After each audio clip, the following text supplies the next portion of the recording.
Bueno, muchas gracias por estar aquí. De parte de Nahuel y mía, agradecerle fundamentalmente a Napo la invitación a participar de este excelente congreso.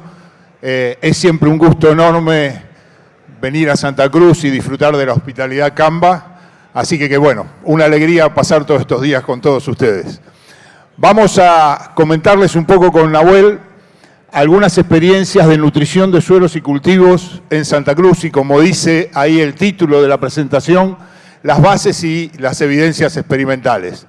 La idea que tenemos para hoy es presentarles 6 puntos. Vamos a empezar repasando un poco por qué hablamos de nutrición de cultivos y de suelos, cuál es la situación de la nutrición de cultivos y de suelos, en primera instancia en forma muy global, y también vamos a pegarle una miradita a lo que es Bolivia en particular.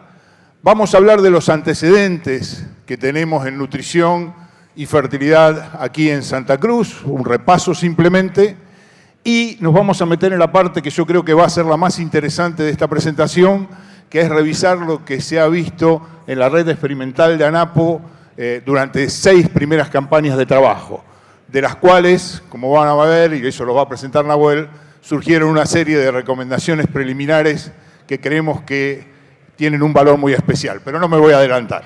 Vamos a tener al final probablemente algunas conclusiones también para esta presentación en particular. Así que como para empezar, realmente lo que venimos viendo en el primer día y en esta mañana del Congreso nos viene muy bien para plantear este tema que queremos introducir dentro de lo que es el manejo de la agricultura en general, en particular la presentación de Yuca ayer por la mañana, que es eso de desacoplar la mayor producción del impacto ambiental y social. Ustedes saben las demandas que tenemos a nivel global de alimentos, de bioenergía, de fibras, y un poco el desafío que enfrenta la agricultura de satisfacer esas demandas siempre a partir de la mejor conservación, no solo del medio ambiente, sino del mejor tratamiento de todo el ámbito social en el cual nos manejamos en la agricultura. Entonces, si uno repasa rápidamente, y esto es simplemente listar lo que venimos viendo a lo largo del Congreso, hablamos que desacoplar la mayor producción de los impactos ambientales y sociales incluye eso de hablar de más cultivos por año, y de vuelta, la presentación de Yuca en ese aspecto fue contundente, con rotaciones, diversidad de cultivos, cultivos de cobertura, pasturas o rotación con pasturas y agricultura. Siempre vamos a buscar mayor rendimiento, pero mayor rendimiento fundamentalmente a través de mayor eficacia y mayor eficiencia. Cuando decimos mayor rendimiento, hay una tendencia a que hablemos de concurso de rendimientos, y lo que queremos nosotros es un concurso de efectividad y un concurso de eficiencia. Quiere decir, sacar más kilos por milímetro de agua, por hectárea, por supuesto, por kilo de nutriente que está en el suelo, por mililitro de principio activo de un herbicida o un plaguicida que estemos utilizando. Eso es sacar mayor eficiencia y mayor efectividad. Hablamos de sistemas, poco más para decir, ¿no? Todos hablamos de sistemas. Los que hablaron anteriormente, los que nos precedieron de enfermedades hoy por a la mañana, claramente lo marcaron. Ayer a la tarde lo veíamos eso también con todo el tema de malezas y, por supuesto, en el planteo que nos presentaba Yuca también en una forma más global. Y el otro punto importante, sistemas es una escala, vieron, temporal, ¿no? Es no mirar más allá de la próxima cosecha. Y el otro punto importante es la escala espacial. Lo que hacemos en un ambiente determinado, en un lote, en una chacra determinada, no impacta solo lo que hacemos ahí, impacta en toda la cuenca, en todo el paisaje en el cual estamos trabajando. Eso por ahí a veces nos cuesta un poquito más, a los agrónomos en particular, a los productores en particular, pero lo tenemos que tener muy en cuenta, ¿no? Estamos afectando un área común que la podemos definir como una cuenca. Y obviamente el objetivo es ese, el que planteamos ahí al final, ¿no? Minimizar, reducir los impactos ambientales y sociales, y ahí hay temas obviamente que pasan desde los agroquímicos, los nutrientes, los gases del efecto invernadero, metales pesados y muchos otros temas más también. Hay 2 condiciones que siempre marcamos con Nahuel, que son sistemas complejos, y vaya si son complejos, Si se acuerdan, cuando Yuka nos iba repasando de dónde venimos en rotaciones y a la rotación que tenemos que llegar para llegar a las 19 toneladas de materia seca, son complejos, sin duda. Y también tenemos un escenario móvil, ¿sí? Y nosotros venimos de Argentina. De escenario móvil sabemos un montón. Como ustedes saben bien, las condiciones económicas cambian día a día, pero también cambian las condiciones de demanda a nivel global, ¿sí? Entonces, bueno, con esa introducción, ¿qué vamos a ir viendo o dónde nos vamos metiendo? Decimos, necesitamos producir más, ¿no es cierto?, de manera eficiente y efectiva para satisfacer las demandas globales. Entonces, acá lo que planteamos en esa figura es, hay un rendimiento potencial, la barrita verde que ustedes ven ahí, hay un rendimiento alcanzable o limitado por agua, decimos el desecano, el alcanzable casi en todos los sistemas de producción que manejamos acá en Santa Cruz y en muchas regiones de Sudamérica. Y después hay una brecha que se da entre ese rendimiento que realmente podríamos alcanzar y el rendimiento que estamos logrando, que está reducido por plagas, malezas, enfermedades, muchos de los temas que vimos hoy, o estamos viendo en el Congreso, y también por nutrientes. A esa reducción, ¿dónde está Ricardo ahora? Se fue. Bueno, acá está. Bueno, a esa reducción hay que agregarle todas las fallas en la siembra, todas las fallas en... Así que hay otra reducción más que ahí también tenemos en lo que podríamos alcanzar. Lo importante es que esa brecha de rendimiento que deberíamos estar cubriendo para llegar a esos rendimientos alcanzables, para lograr más rendimiento en la misma área agrícola en la cual estamos trabajando, y de esa manera satisfacer más fácilmente las necesidades o las demandas que nos plantea el mundo actual, deberíamos estar trabajando en sistemas. Nosotros vamos a hablar de nutrición, decimos siempre con Nahuel, vamos a hacer un zoom en la nutrición, pero todos los demás engranajes del sistema interactúan con la nutrición. Nosotros podemos perfeccionar la nutrición, no creo que seamos capaces, pero decir, se necesitan tantos kilos de o tal cobertura que fija nitrógeno. Ahora, si después vamos y planteamos un cultivo con un logro de plantas del 20%, del 50%, de nada sirvió ser espectacular en la nutrición. ¿Sí? ¿Está claro eso? Esa es la interacción que se nos da entre los distintos factores de producción. Ayer hablábamos a la mañana o veíamos los 3 pilares que se planteaban de rotaciones de cultivo, siembra directa y cultivos de cobertura para el manejo sustentable de suelos. Hoy le vamos a agregar un 4º pilar, que es la nutrición balanceada, ¿sí? Nosotros entendemos que esos 4 son prácticas de manejo sustentables para mejorar la salud de los suelos. Ese es el objetivo que tenemos, mejorar la salud del suelo. Salud del suelo es un término muy global, pero lo estamos pensando, al menos por el día de hoy, desde el punto de vista de una buena salud del suelo para producir altos rendimientos de manera estable en el tiempo y mantener las condiciones de ese suelo en particular. ¿Y por qué hablamos de nutrición dentro de los 4 pilares? Esta es una infografía de la FAO. A mí me encanta porque muestra la continuidad que se da desde la salud del suelo hasta la salud humana, englobándola en el concepto de una salud, un concepto que actualmente se usa mucho a nivel mundial y es muy interesante, ¿no? Porque esto habla de salud de suelo, que genera ese suelo saludable, cultivos o plantas sanas, salud animal, genera salud humana y en definitiva genera salud planetaria o salud global. Entonces, fíjense cómo desde la salud del suelo vamos a lo largo de esa cadena, a lo largo de ese concepto, llegar al concepto de salud planetaria. Y dentro de ese planteo hay 18 nutrientes esenciales para la salud humana, los cuales provienen fundamentalmente del suelo. El 95% de la alimentación de la humanidad proviene del suelo. Así que vaya si es importante la salud del suelo, vaya si es importante mantener suelos fértiles.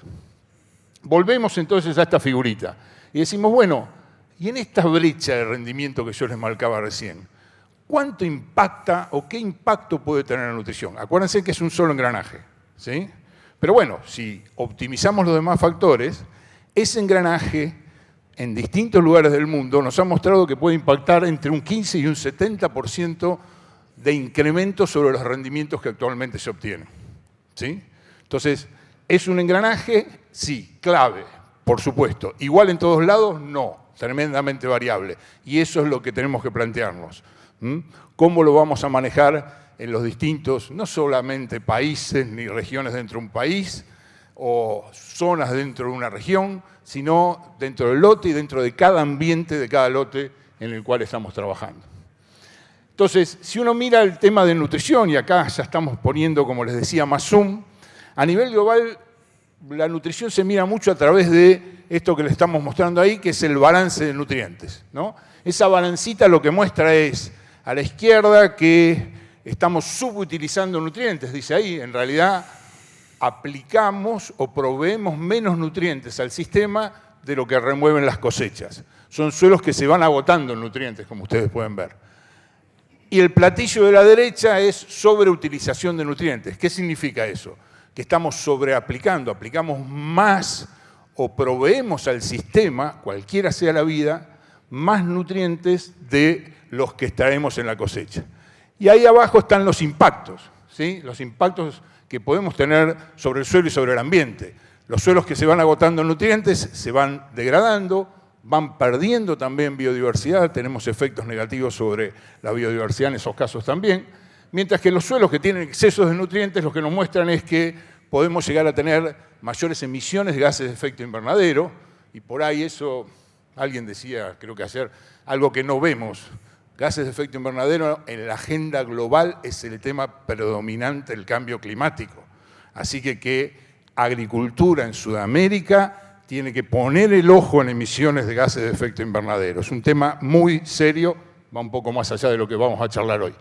Pero también el otro efecto negativo son las contaminaciones de los recursos que trabajamos, impactos en biodiversidad, emisiones de otro gas como es el amoníaco y también eventualmente contaminación con metales pesados.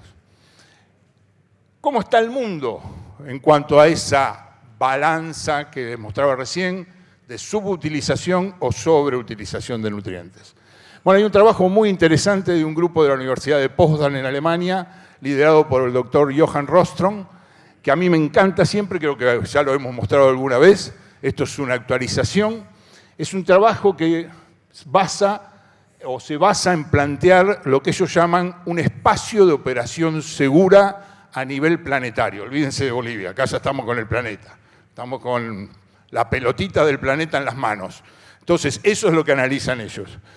¿Y qué analizan? Bueno, analizan una cantidad de parámetros que son los que están en la figura a la izquierda, creo que son alrededor de 11, 12, entre los cuales analizan nitrógeno y fósforo, NIP, los que están abajo a la izquierda.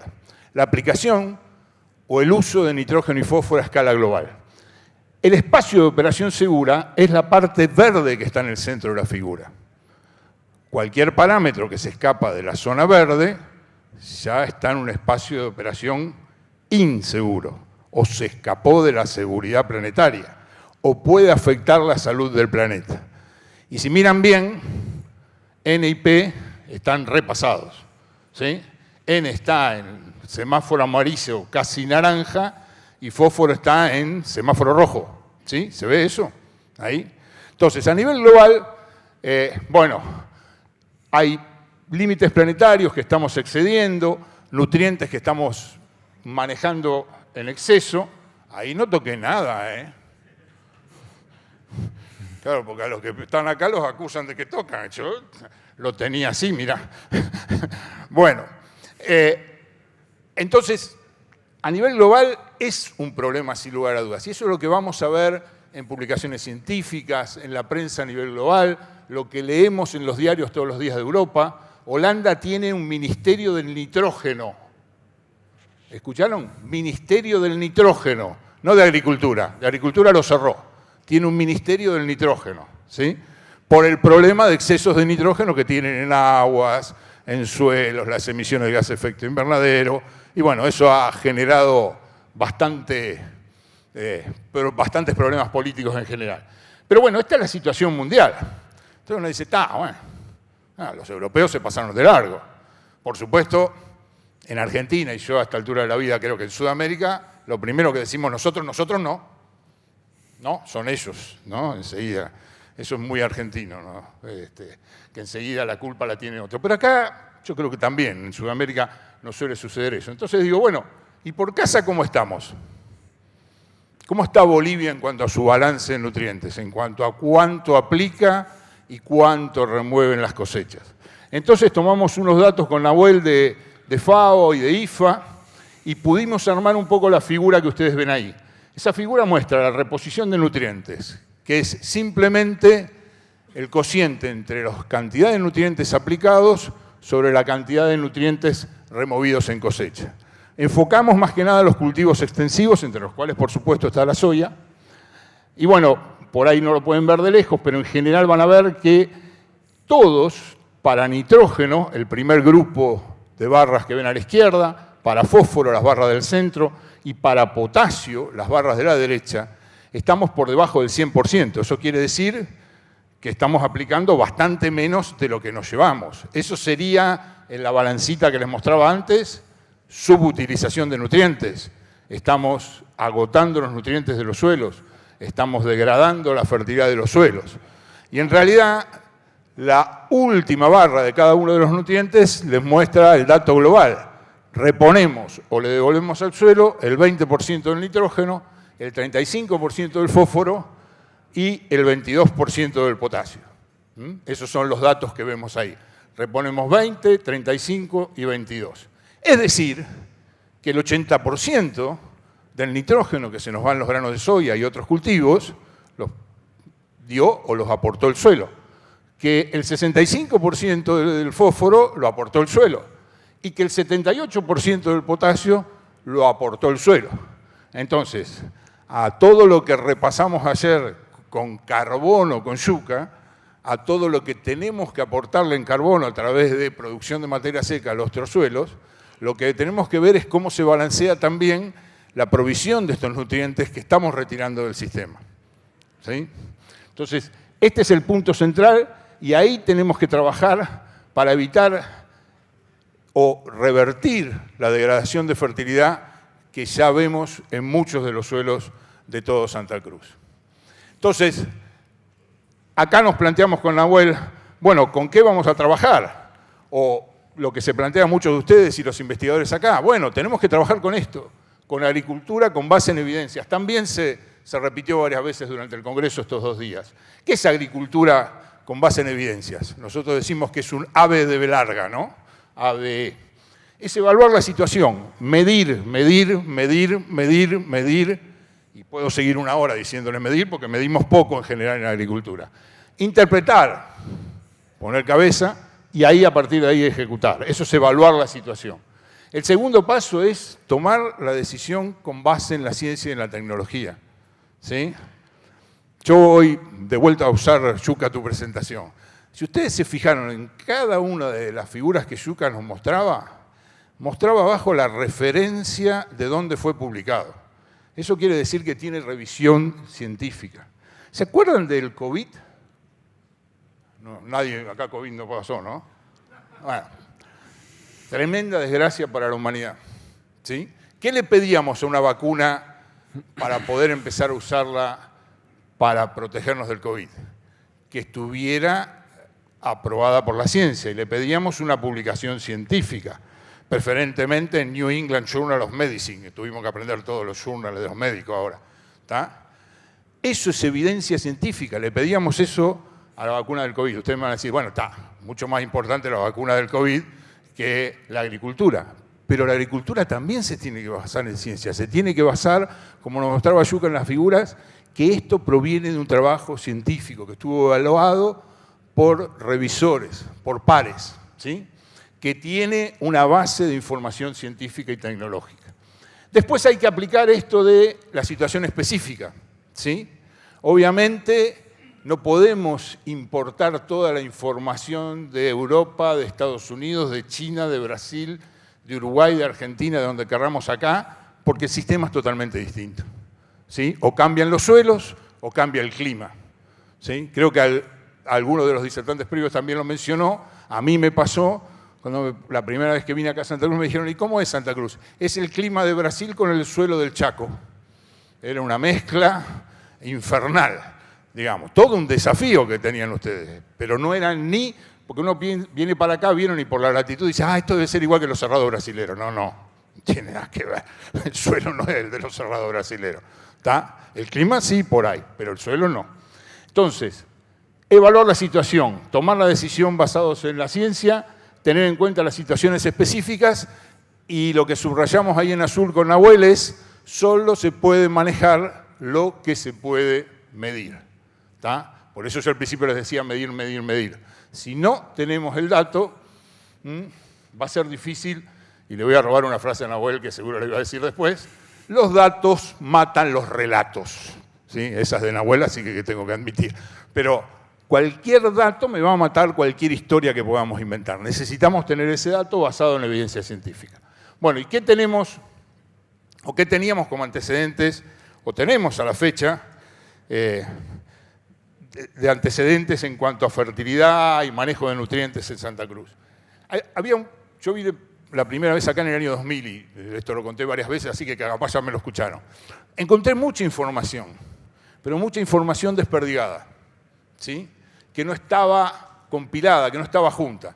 Entonces, año 2000, la situación de nivel de nutrientes complicada más al norte, en la zona este mejor provisión, son suelos muy fértiles originalmente, y había varios trabajos, y yo quiero destacar este en particular, de Juan Carlos Quevedo, muchos de ustedes lo conocieron a Juan Carlos, y bueno, él mostraba para la zona de Aguaí este nivel de respuesta en un suelo con bajo nivel de fósforo a la fertilización fosfatada. Fíjense, se usaba poco fertilizante, o se aplicaban pocos nutrientes, no se pensaba mucho en la nutrición, y el trabajo de Quevedo nos mostraba que podía haber un 40% de incremento en el rendimiento. Acuérdense de la brecha, había 40% de esa brecha que la podía cubrir una nutrición adecuada.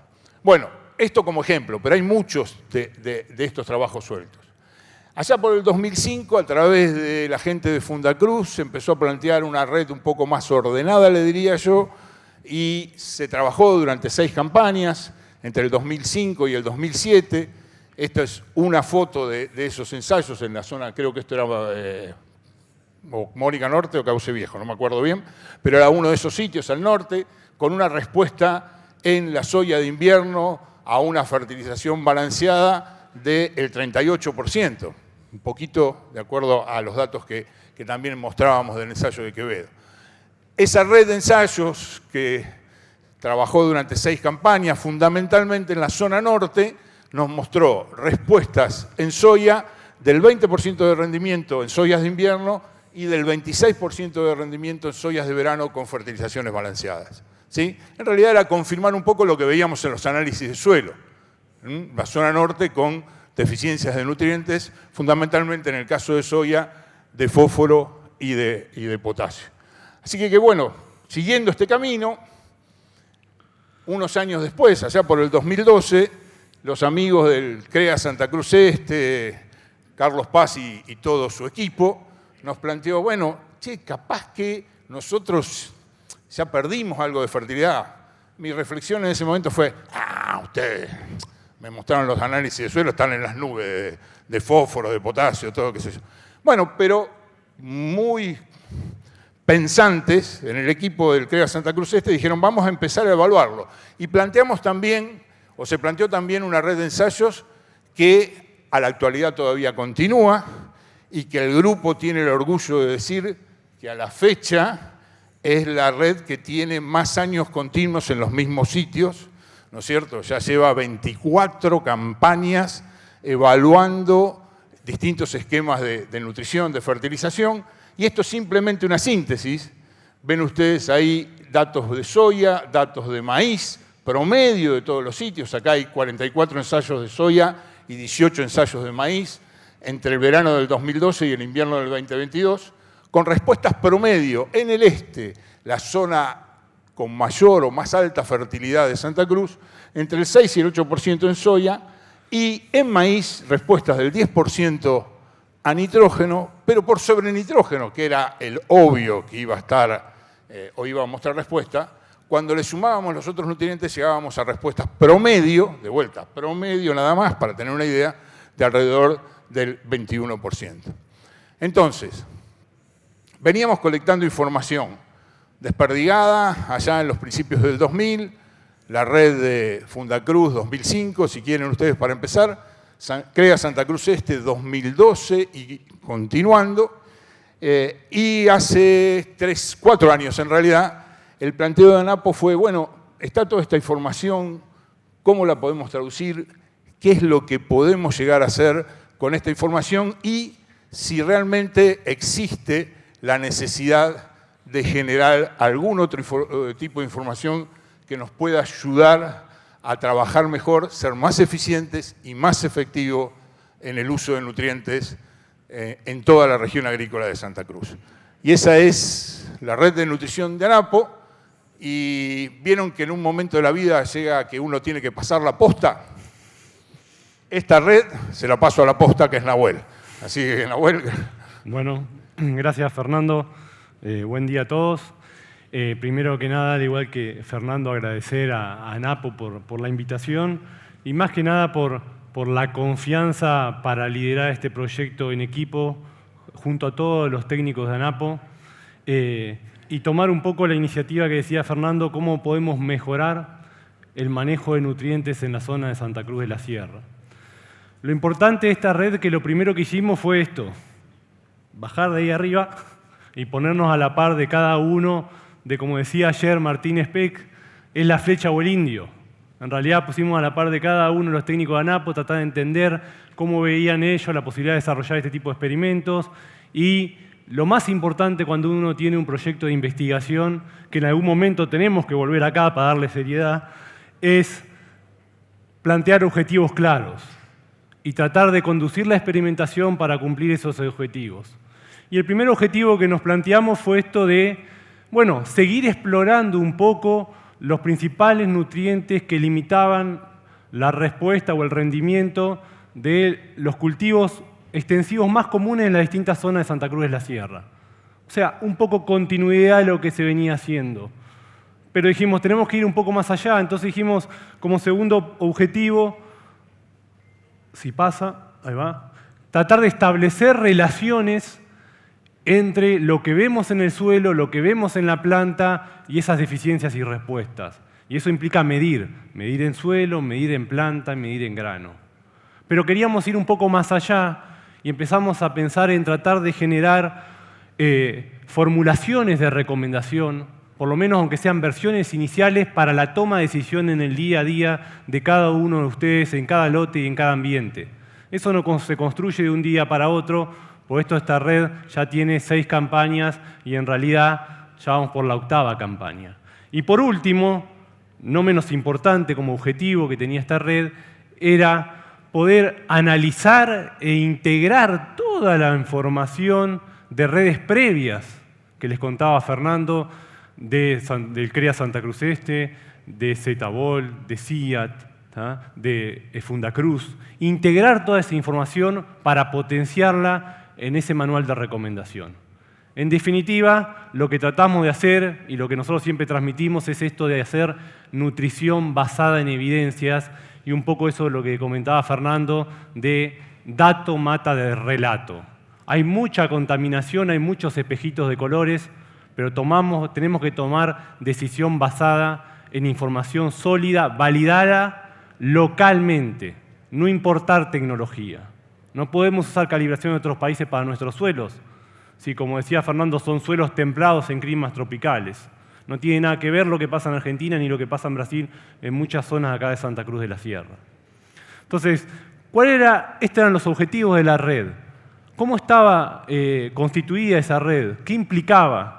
Rápidamente, esa red tiene 2 grandes grupos de experimentos.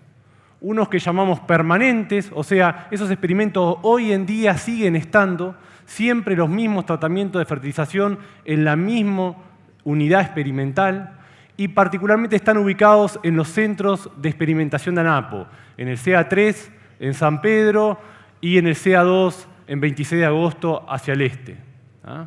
En esta nueva etapa del proyecto se está sumando la zona de San Ignacio como un sitio permanente. Inicialmente lo que se planteó en estos ensayos era un periodo mínimo de 3 años, pero ahora se renovó, o sea, vamos por 3 años más, o sea que ya hay 8 campañas, con esta se está por cosechar ahora. Y lo que se evaluaban especialmente en esos experimentos era no solo el efecto directo de la nutrición, cuánto aumentaba el rendimiento del cultivo de soya, el cultivo de maíz, el cultivo de trigo ese año, sino cuál era el efecto de esa nutrición acumulada en el tiempo. ¿Da? Cómo construimos mejores ambientes con nutrición. Pero paralelamente a eso, lo que se hizo fue otras redes de ensayos que nosotros llamamos móviles o satélites, que esos van cambiando todos los años de los campos de los productores clientes de ANAPO en los cuales se hacen.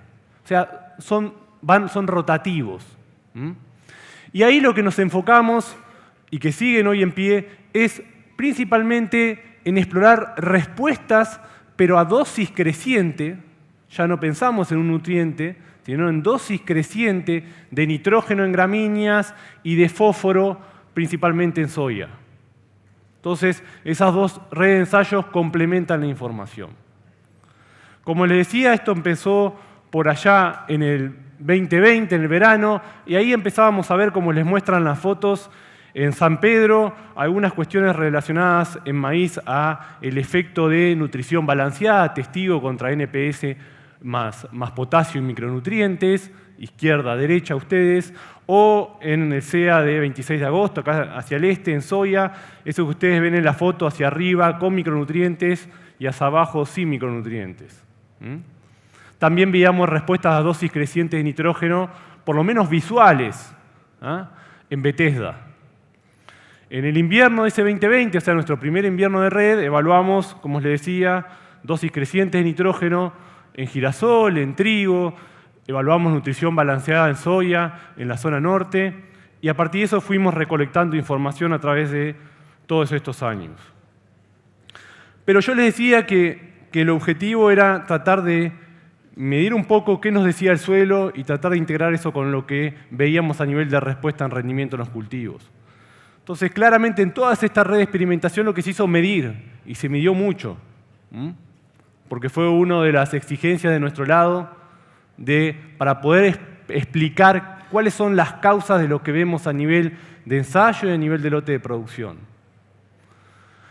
Y ahí lo que nos decían los suelos, y acá lo traté de agrupar ustedes van a aparecer siempre en rojo lo que es la zona de San Pedro, en un amarillo, los gráficos que aparezcan, o mejor dicho, las cajas en amarillo van a ser las zonas de Okinawa, y en verde todo lo que es el este. ¿Qué nos decían los suelos? Cuando mirábamos dos variables como son materia orgánica y pH, siempre la línea roja le va a indicar como el nivel sugerido de la bibliografía. Lo que veíamos un poco, lo que ayer también comentaba Yuka, de que obviamente en suelos con más temperatura, más tropicales, más hacia el norte, los niveles de materia orgánica eran menores que hacia el este. Pero en todos los casos teníamos, donde estaban los sitios experimentales, bajos contenidos de materia orgánica, y eso ya nos estaba dando indicio que si queríamos pensar en respuestas a nitrógeno, nutriente muy asociado a la materia orgánica, ayer Yuka decía el palito del alambrado, o la varilla del alambrado para nosotros en Argentina, nos indicaba que teníamos que ir a mirar hacia el norte.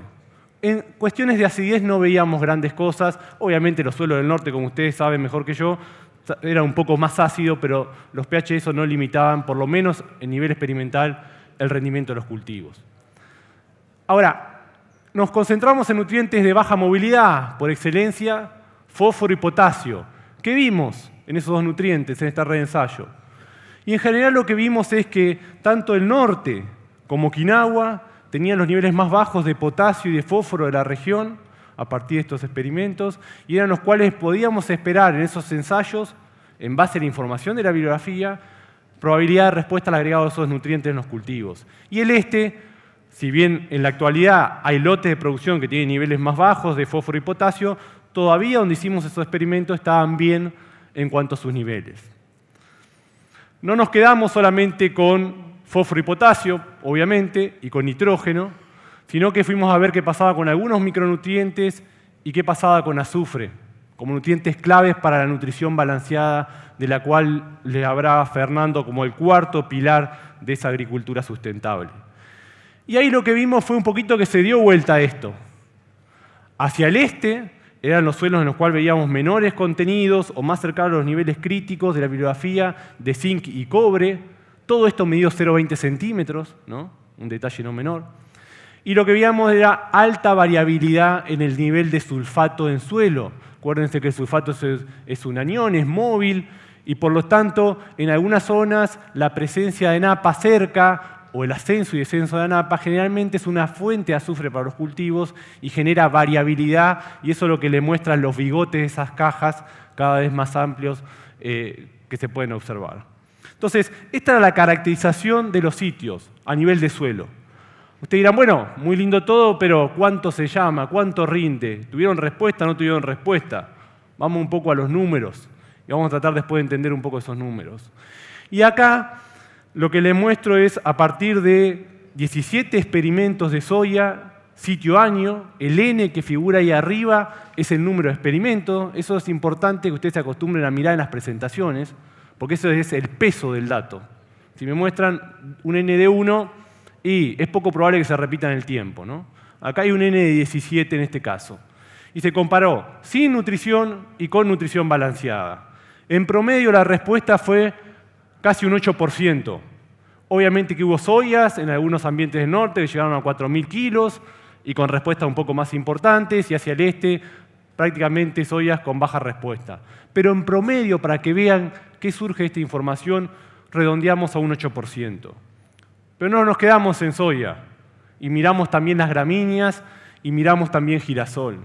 Y fíjense que para el caso de trigo y para el caso de maíz, con maíz un N de 16 experimentos sitio-año, una respuesta, un incremento en el rendimiento promedio del cultivo por nutrición balanceada del 25% y del 27% en trigo. En girasol tenemos pocos sitios. Por eso la segunda etapa es incorporar más sitios para poder validar esta información, pero también teníamos un nivel de respuesta del 6%. Ahora, yo les decía que el tercer objetivo de esta red era poder tratar de generar modelos de recomendación, porque si no acá nos quedábamos con responde o no responde. Pero ¿cómo sabemos en qué sitio responde y en qué sitio no responde? ¿Y cómo definimos la dosis del nutriente? Son preguntas claves, no solo saber si hay deficiencia, sino cómo traducimos eso en una recomendación de fertilización. Entonces les voy a mostrar un ejemplo para el caso de nitrógeno. Ustedes saben que, o nosotros siempre nos gusta decir en Argentina, que el nitrógeno es como la bala de plata para construir rendimiento. Decíamos que era clave para fijar carbono, ayer Yuka nos mostraba eso.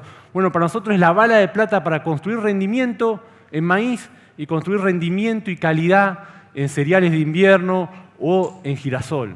Es fundamental el manejo de ese nutriente y poder definir de forma clara la dosis. ¿Cómo defino la dosis de nitrógeno? Es enfrentar la demanda con la oferta natural de mi suelo. Si yo no fertilizo con nitrógeno, ¿qué rendimiento de maíz puedo construir? Esa es la pregunta que tenemos. ¿Y cómo podemos saber cuánto rendimiento de maíz podemos construir si hacemos todo bien, la siembra bien, controlamos maleza, enfermedades, fertilizamos con fósforo, con potasio, sin nitrógeno? ¿Cuánto rendimiento podemos construir? Y la respuesta está en esos 3 compartimentos que aparecen ahí, que es la oferta natural de nitrógeno en nuestros suelos. Y como ustedes ven ahí, tienen el nitrógeno inicial, el nitrato a la siembra del cultivo, que hay que medirlo, no lo mide nadie. El segundo compartimento se habló mucho de las coberturas ayer. El segundo compartimento es ese efecto de la cobertura sobre la dinámica del nitrógeno del cultivo que sigue. Puede generar una penalidad o puede generar un crédito de nitrógeno para el cultivo que sigue de maíz. Y el tercer compartimento, el más importante, es el aporte de nitrógeno por mineralización desde las fracciones orgánicas que realizan nuestros suelos. ¿Y eso de qué depende? Obviamente del clima, de la textura del suelo, pero principalmente de la historia de manejo de esos suelos. En base a esto uno puede decir que si nosotros conocemos para una región podríamos conocer el rendimiento de ese tratamiento sin fertilización, imagínense el maíz me da 4.000 kilos sin nitrógeno, podemos ponerle un factor de requerimiento para construir una tonelada de 30 kilos por tonelada. O sea, necesito que haya 30 kilos en el suelo para que esa planta construya una tonelada de maíz. Entonces, para 4 toneladas, la oferta de ese sistema serían 120 kilos de N. ¿Me siguen? Pero ustedes dicen, yo no quiero producir 4 toneladas, porque estoy en el norte, quiero producir 6 toneladas de maíz. Mi alcanzable es 6 toneladas. Mi piso son las 4.000 kilos que me lo da, haciendo lo que hago sin fertilizar con nitrógeno. Entonces yo puedo plantear eso, un alcanzable de 6.000 kilos, por lo tanto la respuesta o el incremento de rendimiento que yo quiero lograr son 2.000 kilos de maíz o 2 toneladas. Con 30 kilos por tonelada, con eso yo puedo definir la dosis de nitrógeno, que serían 60 kilos de N. Lo que hice fue la respuesta por el requerimiento, 30, que en kilos de urea son 130 kilos de urea por hectárea. Con todo esto, ¿para qué? Para decir que a nivel de sistema, ese cultivo va a necesitar en promedio 180 kilos de nitrógeno. Fíjense que en este ejemplo conceptual, 2/3 del nitrógeno total lo aportó el suelo, 120 kilos de los 180 kilos, y 1/3 lo aportó el fertilizante. Ustedes dirán, ¿para qué todo esto? ¿Qué hicieron con la red? Bueno, tratamos de ponerle valor a esta parte, tratar de estimar el rendimiento de los testigos de los cultivos de maíz, de girasol, de trigo y de sorgo para distintas zonas, para distintas épocas de siembra y para distintos ambientes productivos. Porque en definitiva es el dato que no sabemos. Después ustedes pondrán el dato de rendimiento o cuánto quieren producir de maíz. Y eso es uno de los productos de esta red que se va ajustando, es eso de, bueno, ¿cuánto rinde mi maíz en nitrógeno? Y en la próxima tabla lo que les muestra es el rendimiento promedio de maíz sin nitrógeno a partir de los datos de la red para, por ejemplo, un maíz de verano en zona norte con distintos potenciales de ambiente o para un maíz de verano en zona este para distintos potenciales de ambiente. Entonces ustedes dicen, yo estoy por sembrar maíz en zona norte, en un ambiente de mediana potencialidad, porque ustedes conocen por factores que limitan el rendimiento, ustedes pueden decir, bueno, mi rendimiento del testigo va a ser 3.800 kilos, según la información de esta red de experimentación. Y ustedes pueden decir, bueno, pero yo no quiero producir 3.800, Nahuel, quiero producir 6.000. Entonces lo que hacen es utilizar la fórmula de arriba, integrarla y decir 6 menos 3,8, que me produce sin nitrógeno, lo multiplican por un factor, le da la dosis. Te dirán, bueno, pero esto es maíz de verano. Bueno, esta información también la tienen para maíz de invierno, para sorgo, para trigo y para girasol. Obviamente que esto es mejorable, sí, pero de no haber nada, tenemos una fuente de información para estimar el potencial de rendimiento sin nitrógeno en distintas zonas para distintos momentos de siembra. Ahora, este congreso de la soya, y la soya, uno de los principales nutrientes que limita el rendimiento, obviamente, que es el fósforo, y por lo tanto también nos enfocamos en modelos de recomendación para el caso de fósforo. Pero ahí teníamos una ventaja. Fíjense el N. Acá integramos la información de toda la red de experimentación, 113 experimentos sitio-año. Pocas redes en Argentina debe haber de soya con esta cantidad de información. ¿Y qué fue lo que se hizo? Generar calibraciones locales a partir de determinaciones que hacen los laboratorios locales. Entonces lo que se generaron fueron las curvas de calibración típicas, y acá se agruparon por un lado gramíneas y por otro lado oleaginosas. Y esto lo que nos permite a nosotros definir niveles críticos. ¿Esto qué nos dice? Si uno va, toma una muestra de suelo 0,20 centímetros, la envía a un laboratorio local para que hagan fósforo Olsen, y ese nivel de fósforo Olsen le da menos de 8 partes por millón, ese lote tiene una alta probabilidad de tener respuesta al agregado de fósforo. Si está por encima, la probabilidad es baja. Ni más ni menos. El valor del índice nos dice dónde estamos parados, a la derecha o a la izquierda de la curva. Lo mismo lo hicimos para soya y girasol, con niveles críticos de 6 partes por millón, pero mediante algunos análisis estadísticos uno puede integrar la información de esas curvas y se ve que podría ser una sola curva integrando soya y maíz o cultivos de gramíneas y oleaginosas, que es lo que se ve también en algunas experimentaciones que se hacen en Argentina. Buscando evidencia, esta información está publicada en primera instancia en congresos y se va a armar un trabajo científico. Pero ustedes dirían, bueno, pero ¿cómo lo traduzco en esto una recomendación? Esto es muy bonito, más o menos lo entiendo, me da bajo, tengo que mirar fósforo, pero ¿cuánto fósforo tengo que aplicar? Y eso discutíamos acá con todo el equipo de ANAPO. Bueno, da bajo fósforo, ¿y qué le digo yo al productor? ¿Cuánto fósforo necesita la soya? Entonces lo que hicimos es traducir, que es lo que se hace en el mundo, traducir esta información de calibración en distintas clases o categorías en función del nivel de fósforo en el suelo. Y ahí construimos esta tabla que lo que les muestra es eso que les decía.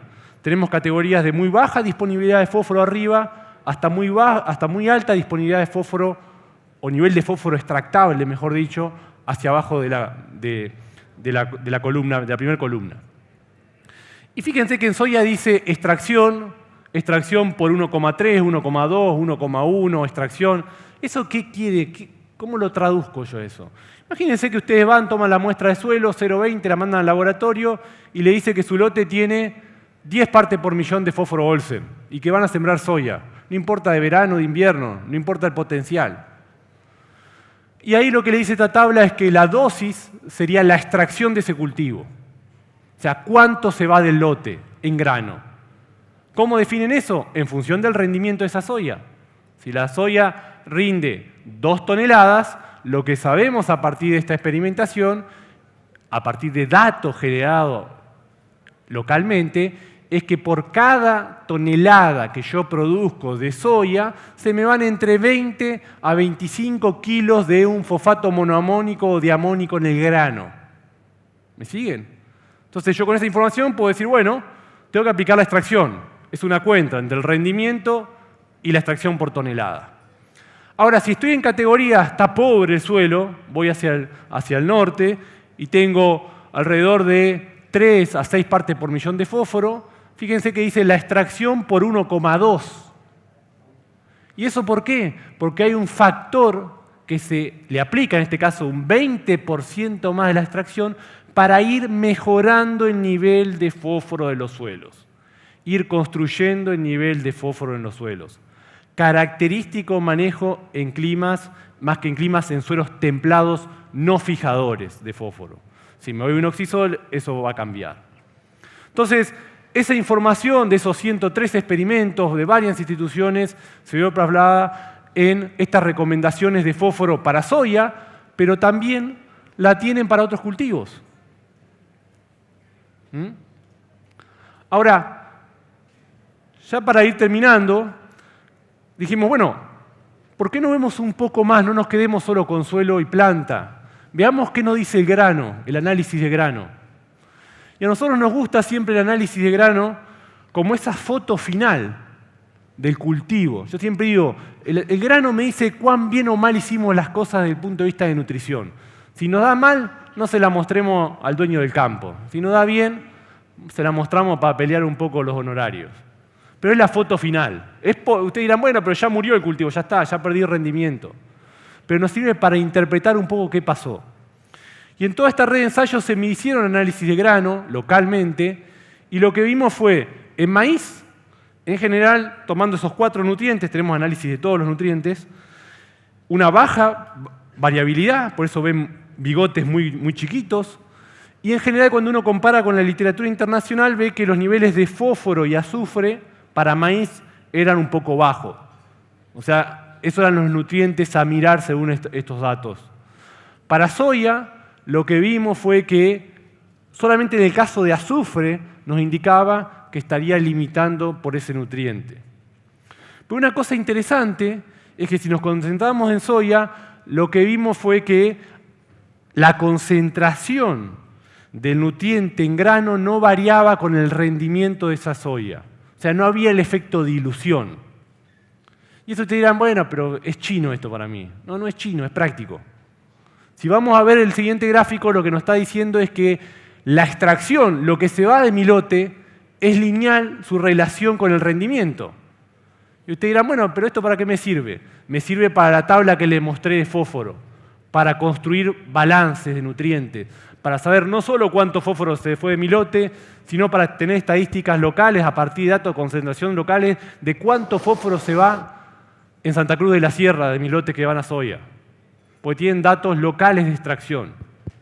No uso ya tablas internacionales. Y este era un poco el cuarto objetivo, integrar la información, generar modelos de recomendación.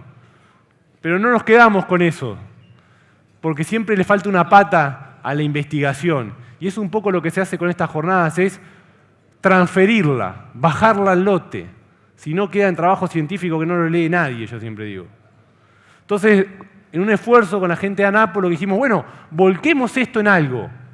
Y en algo fue esta primera versión del manual de recomendación para distintos cultivos y sistemas de producción de Santa Cruz de la Sierra. Lo hicimos lo más práctico posible, integrando más de 80 experimentos de nutrición de cultivos. Esta información que yo les mostré la tienen ahí, está en la página web de ANAPO, y si no, todo el equipo técnico de ANAPO tiene 5 o 6 en cada bolsillo, más o menos. Pues ese fue el objetivo. No tienen que puede faltar cualquier cosa en la camioneta, pero no puede faltar el manual de recomendación cuando van a los lotes.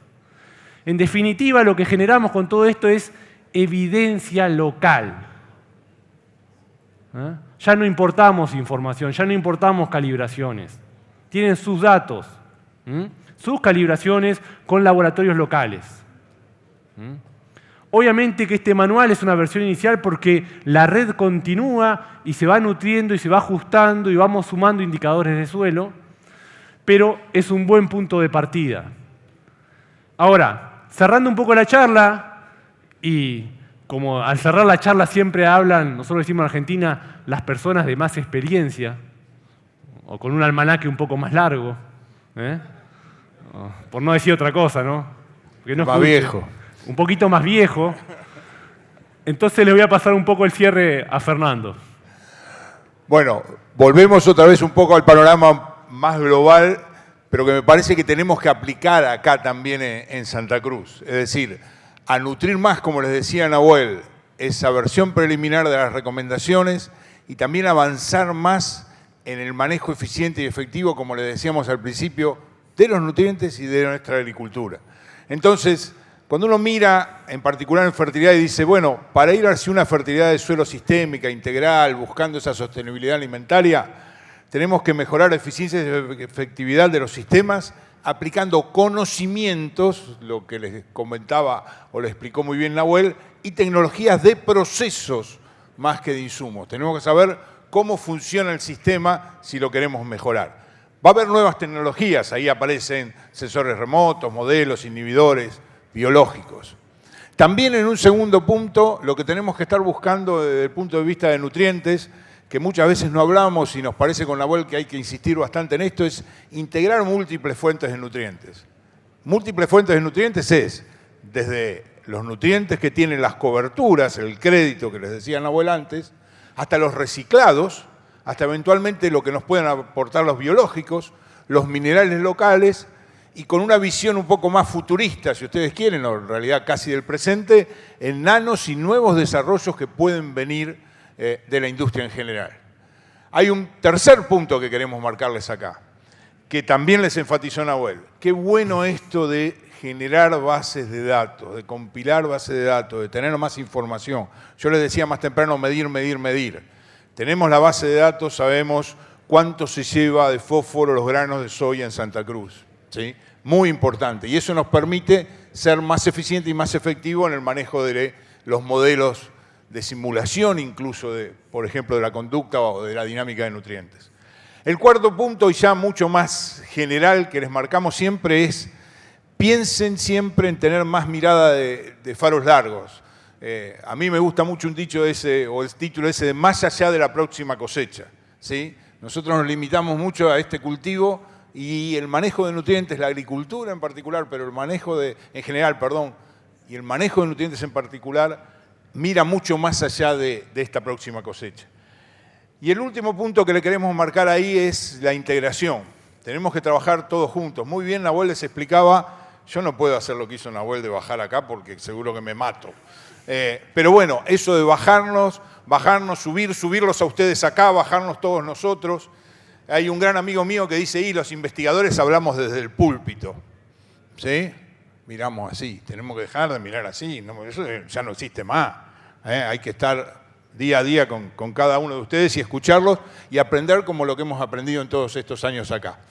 Y un último punto que creo que es un desafío, y ahí me puedo excusar por el tema de que tengo mucha experiencia, es la innovación. ¿Sí? La innovación que tenemos hoy en día, el conocimiento se duplica cada, no sé, 3 años ahora, hace unos años era cada 4 o 5 años. Imagínense lo que estamos hablando hoy, dentro de 4 años va a ser la mitad de lo que se sabe. Imagínense eso. Entonces, innovación va a ser tremenda. Yo alguna vez escuché una charla hace unos 10 años de Ricardo, por ejemplo, que es acá el más sofisticado en herramientas, y lo que mostró ayer, no sé, de todas esas cosas que mostraste, poquitas estaban en existencia. Pero bueno, un poquito para cerrar, creo, Nahuel, que tanto a Nahuel como a mí nos interesa mucho reconocer algún aspecto que te lo dejo en tus manos. Sí, antes ya para ir cerrando, porque si no acá Pablo nos va a echar. Me está mirando feo, Bueno. Bravo. No, pero yo tengo 55 minutos 22 segundos, me quedan 4. Así que voy a invitar al equipo técnico de ANAPO, Genaro, David Arriba. a subir. Vamos arriba. Vamos, Milton.